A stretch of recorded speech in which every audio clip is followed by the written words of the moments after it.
Welcome in, everybody, to another edition of Lunch with Legends. I'm Barry McKnight. I'm working from home here in Troy, Alabama. And our second edition of the show features former major leaguer and all-time Troy great baseball player, Clint Robinson. Clint, man, it is good to see you, buddy. You too, Barry. It's been a long time. Good to see you again. You know, it has been a long time, and, that never changes. Right now, you are at your home in Arkansas, and you are a scout for the Miami Marlins. Tell us a little bit about how that's going in this day and time. I really enjoy it. I always said, always thought that playing would be the big highlight for me. But I'll tell you what, since coming over into the baseball ops world and everything, like I'm really enjoying what I'm doing. It's been eye-opening. I'm still learning, still developing as an evaluator. But I'll tell you what, it feels very at home for me. I'm very lucky to have had the opportunity to stay in the game when I got done playing. It's interesting because people who have followed you since your career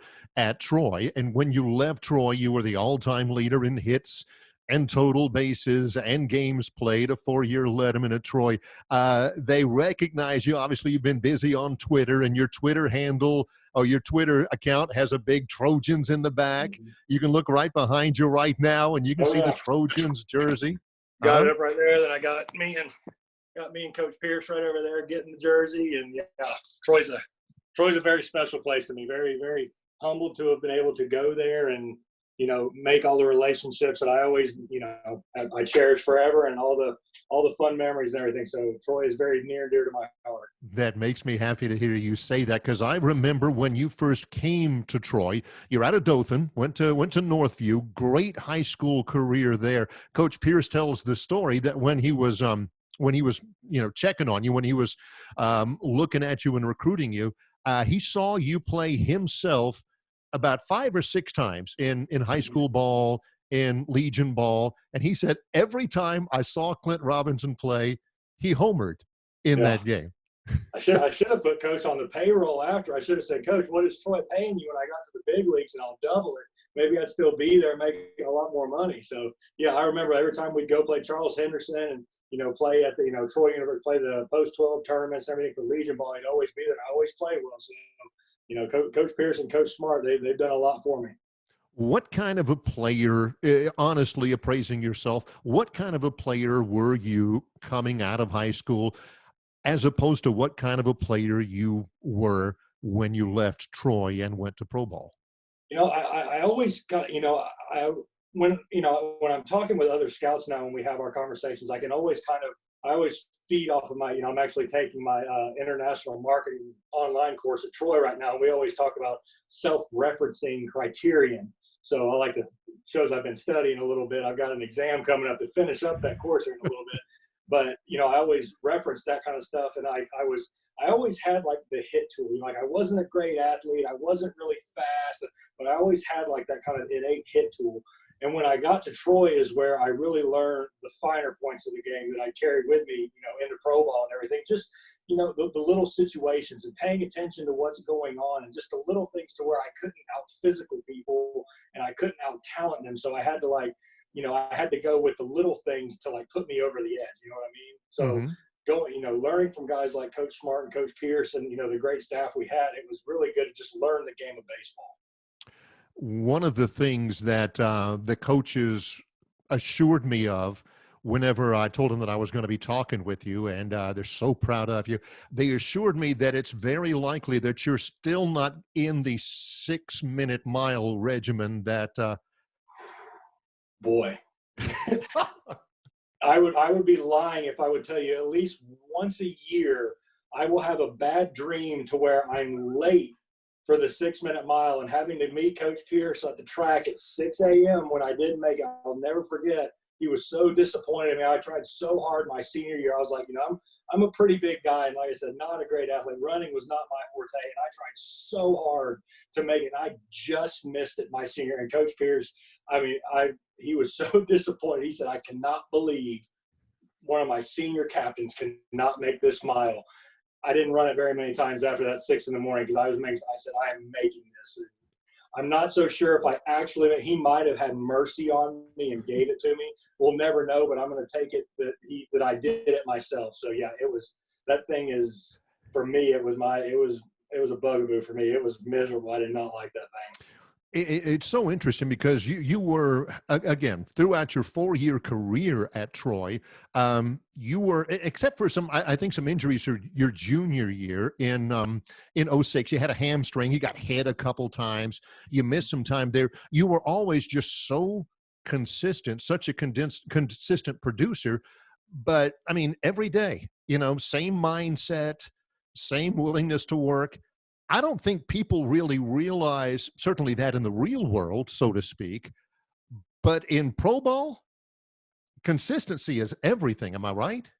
Yeah, it's all about managing the ups and downs of a season. You've got to limit the valleys and try and ride the peaks as long as you can. And that's one thing. That's another thing that Coach Pierce and Coach Smart helped me with so much was my mindset.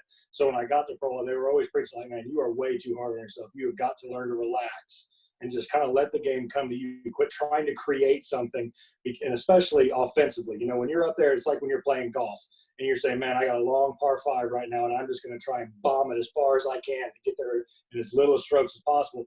And then, you tense up, you grip and rip, and all of a sudden you're in the trees. It doesn't go near as far as you think it's going to. But when you just slow the game down and relax a little bit and kind of let the game come to you, the game becomes a lot easier. And so, my mindset was just try and let the game come to you, put together a consistent quality at bat. That's another thing, consistent quality at bats. And then after that, once the ball leaves the bat, there's really nothing you can do. So just try and make hard contact, give a tough plate appearance, and you're good to go. That may not resonate with a lot of people, Clint, who are watching this because they admit it. And I think you admitted, one of the things Coach Pierce and Coach Smart said that they worked on with you, and they worked on it at the time, was you absolutely could not stand failure. You hated it more than anybody else, and that can be counterproductive. That's the part that a lot of people don't realize. You don't want to fail, but you absolutely just you can be your own worst enemy. I mean, it's so weird because it's such a game of failure. So if you're that perfectionist that can't deal with the failure, you're not going to last very long. And like it might have taken, if you talk to Coach Pierce and Coach Smart, like they said, well, I wish you would have learned this after your freshman year instead of learning it after your senior year. Because I went into pro ball pretty seamlessly, mm-hmm. And like after that, and I still had my times, but over the long course of the full season, I got much better at just trying to, okay, that bat's over with. Just flush it, move on to the next one. You're going to have 500 of these. If you sit there and agonize over each and every one of them, you're not going to make it very far. And I probably, self-admit, I can admit, I probably cost myself a little bit of major league time because I couldn't get myself out of a valley, every now and then, and I would kind of hold myself back. So, it's something I fought till my last game, 2-3 years ago. And, it's just one of those character traits I could just never fully get over the hump. Talking here with Clint Robinson on our Lunch with Legends, tremendous player at Troy, seamless transition into pro ball with the Kansas City organization first off. And you look at the numbers, and I'm interested in this. In 2010, you were in Double-A Northwest Arkansas. Clint, you won the Triple Crown that year. Earlier in your career in low A and A ball, you were second in the league in hitting one year. You won the Triple Crown in Double-A. And yet, why were you not called up then? But they always, pro ball is much different than amateur baseball. It's a business, and I came up, and I'm sure everybody, Eric Hosmer was the first baseman that got drafted the year after me. Mm-hmm. So I was in the wrong situation at the wrong time. When you have a guy like that who is a highly paid first rounder that is being, if not more productive than I was. Like I remember when Eric first got called up, we were both in AAA. I think it was a month in. I was hitting like 390 with already 8 or 9 home runs. He was hitting 460. You know what I mean? So it was just kind of that. There was always that more blue chip player that I could never really find at bats at the big league level. And, it's all about the organization you're in at the time. Kansas City just didn't have at bats for me. That happens all the time. There's plenty of minor league players all over the place that just can't find at bats at the big league level. But it's really good to have those depth players at the minor league level for insurance purposes. You know, it's a business, and there's, you know, roster construction that goes into it. So as long as these major league organizations have control of you at a fairly low price, there's really no reason to move around. So when you're in the minor leagues, you have 6 years that you're under control of your drafting organization. So for 6 years, I had to sit there and wait for an opportunity, and then finally got to minor league free agency, and that's when my big league opportunities came.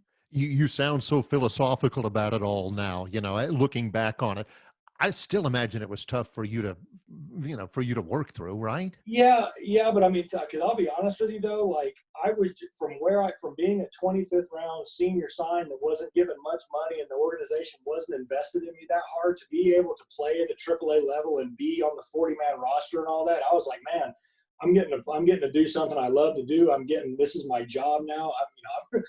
I'm surprised I'm here right now. So I mean, I'm not going to really complain about it. All you got to do is just keep grinding, and eventually it would happen. So it did, and you know, I'm proud. I'm proud of the journey I had to go through to get there, and the way I thought about it. Because I just, you know, like I said, I was hard enough on myself on the field. It would have been way worse if I'd have been hard on myself and been bitter towards the organization for not giving the shot I thought I deserved. That's why they have that job. I'm the player. Front office makes those decisions. I control what I can control. That's a great phrase, by the way. Coach Pierce said that he went to lunch with you one time when you were up there playing in Arkansas, or went to dinner with you one time, and that's what you told him. He said, "I can only control what I can control." That's tough. That's tough, and I salute you. Oh, But trust me, if I could have gone to our general manager and been like, hey, you know, I would have, but it probably wouldn't have been good for my job prospect. So I decided against it. ultimately, you came up with Kansas City late, and then after a little while with Toronto, the Dodgers called you up in 2014 with the Dodgers. Do you remember your first major league hit? Yeah, I think I was facing some scrub at the time, and you know, no, it was. I got a pinch hitting opportunity off of Corey Kluber when the year he was the Cy Young in the American League. And I mean, just it was a great moment. I love playing in LA. I thought Dodger Stadium was a fantastic place. Was to this day my favorite place to hit. I thought it was just a great atmosphere, and yeah, that was something I'll never forget. Yeah, game-winning pinch hit RBI single off of Kluber, for goodness sakes, on June 30th, 2014. Solid year that year. Then kind of the feel-good story of spring training in 2014. You signed, this is, again, you mentioned free agency. You signed with the Nationals, went to spring training with them in 2014.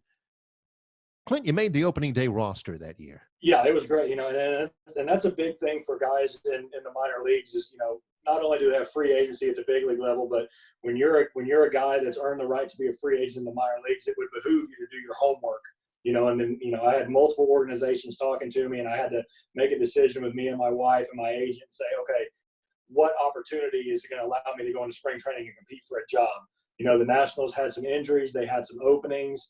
There were other organizations that offered me more money on a minor league contract, but I wasn't really interested in that. I said, okay, I'm 30 years old. It's time to put up or shut up kind of thing. So I went in with the Nationals, made a good impression. Matt Williams is a very similar guy to me, very kind of stoic, hard-nosed kind of guy, like, you know, not really that rah-rah kind of, you know, bounce around guy. So we kind of hit it off like that. And he liked the way I did things off the bench and thought I could provide them with some versatility. And they came to me and said, hey, you've never played the outfield, but we like your bat. We have a need in the outfield. You might want to go take some reps out there these next 2 weeks of spring training. So, you know, I played in Troy. I played right field. Don't believe I was very good. I try and forget, you know, those instances out there because it's so alien. But I said, okay, let's go out here and work on it. And luckily enough, they gave me a shot. And, you know, the rest is history. You know, I remember that you had been the starting first baseman. Troy had Josh Dew. Weren't sure where to put him because he was also obviously the closer on those teams. And so they asked you, hey, you know, what about right field? And once you considered it, once you bought in on it, they say nobody worked harder at it than you did in that stretch. Yeah, I mean, it's something you have. I mean, when it's something that doesn't come easy, because like I said, it would have been nice if I had the athleticism of the Adam Godwins and Ian Crazes of the world that could just move around so effortlessly out there. But it was a struggle for me, and especially because I mean, what was I, 22, Hmm. 23 when I played right field at Troy? They're telling me 30, and you got to play it in the big leagues. And it's like, oh boy, like that's a pretty daunting task. So luckily, Tony Tarasco, longtime major leaguer, was our Hmm. first base coach. Him and I hit it off real well. He worked my butt off down there in Vieira, Florida. And, he really invested in me, and I really appreciated it. And just, I was at least playable. I'm not going to say I was good because, like I said, the lack of speed, if you look up all the analytics like we have in baseball nowadays, probably doesn't shine too good of a light, but I felt like I was at least playable, just enough to keep my bat in the lineup. Clint, it's great to hear some of these stories out there. And a lot of people are watching this who might be young ball players who knew of, Clint and knew of his major league service. And I'm interested from your perspective, from working your way and having to work for everything you accomplished in the major leagues. And now as a major league scout, what's what's key, to talk to the young viewers who are watching right now who dream of doing like you did and making it to the show. What can they expect? What's important to them? There's a lot of things that go into it. I mean, first off, the obvious. We're looking for impact tools. Like guys at the big league level, they have impactful tool packages. They can hit, they can throw, they can run, they can do all these things. But that only takes you so far. It's baseball is a specialized skill game. Not saying basketball and football aren't a special skill, but you can get by out physicaling somebody a lot. Even if LeBron James never made another jump shot, he would still be an ultra competitive player because he can out physical the opposition. A Mhm. football player cannot have the greatest technique, but if he's big enough and strong enough, he can out physical his opponent. But when you have a ball this big, moving at ridiculous speeds at the drop of a hat, it's a skill that you really, doesn't matter how big or how small you are, you can either do it or you can't. So we look for the tools, of course, but for me, it depends on the level you're at. Amateur, I look for tools. Professional level, the guys who are going to like ascend to the top, to the big league level, have to have feel for the game and a baseball IQ that can handle the grind of a major league season, the attention, the pressure, the ups and downs. There's a lot of things that go into it. So I really think it just depends on the level you're at. Interesting stuff. Um, in a small world kind of a way, I spent some time as a minor league baseball broadcaster in the Yankees organization in Greensboro, North Carolina. This is how long ago it was and how long I've been in it. For the Greensboro team in the old South Atlantic League, our star prize shortstop was Derek Jeter. Jeter was the shortstop on the team, and I'm calling it. And the hitting coach for the Greensboro franchise was a guy named Gary Denbo. My bosses. Small world, isn't it, Clint? I tell you what, yeah, it was. I never got to play against Derek Jeter.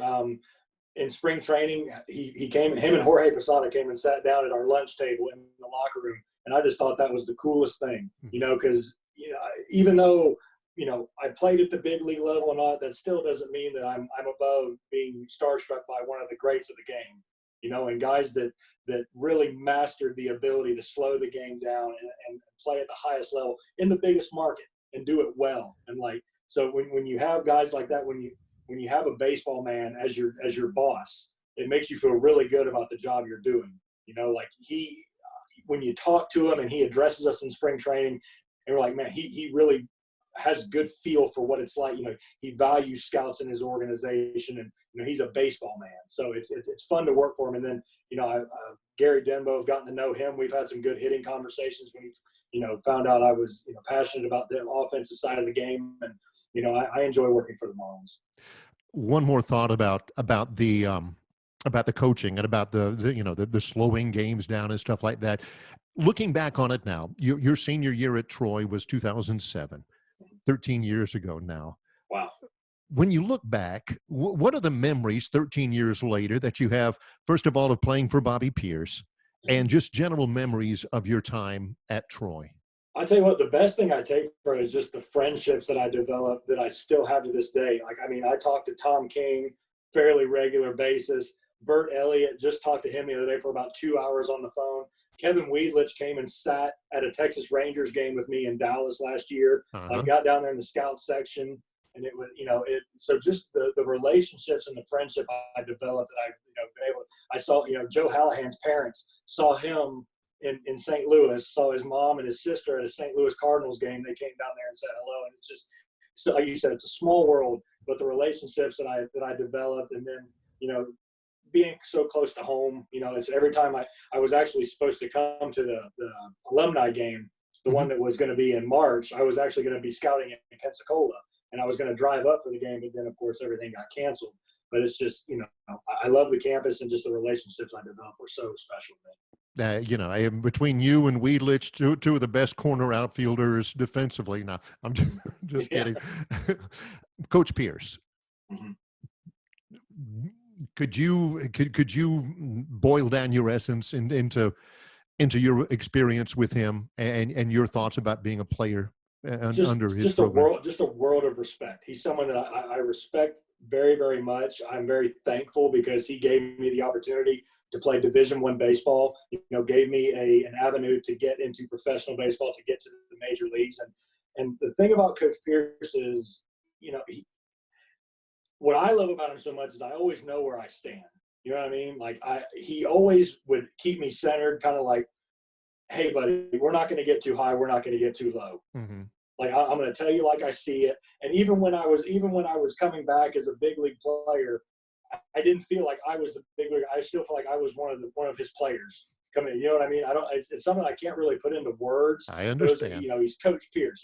When you leave, it's like, okay, hey, Bobby, I couldn't do it. It was Coach Pierce.